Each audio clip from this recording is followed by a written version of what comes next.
Alright, another rant video. This one is to Mr. James Patterson. Yeah, I've never read a Patterson book before, but I happen to have one on my shelf. Started reading it.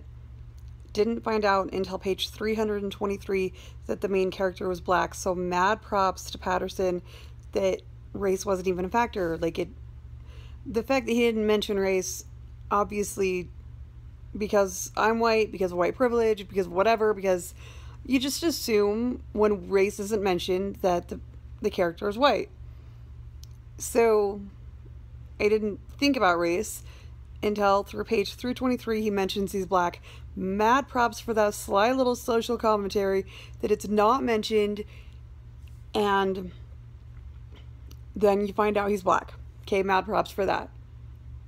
Okay, seriously though, he doesn't get the bad guy. Like, you know who it is, but he's a cop, okay? He's FBI, and the bad guy lies because that's what he does, and he doesn't catch him. The book ends with all these loose ends not being tied up.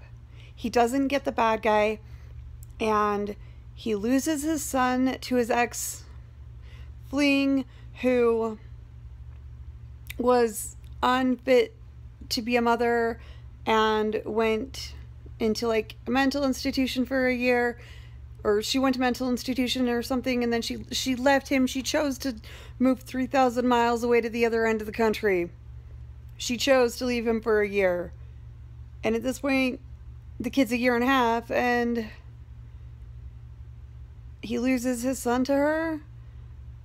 And then his current girlfriend they're in a long distance relationship, and she goes back to where she is living because she's got her job and he's got his job, and what the hell? That's a crappy ending. Crappy ending. I'm not saying all endings have to be happy.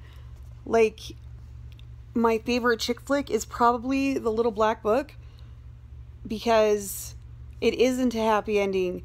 She doesn't get the guy, and it's a happy ending in the fact that she's content with that. She finally learns how to be okay being single. But this, he doesn't get the bad guy. He doesn't get to keep his son. His girlfriend goes back home. Crappy ending, Patterson. I'm not really sure I'm a Patterson fan now. I'll stick with Grisham. Grr.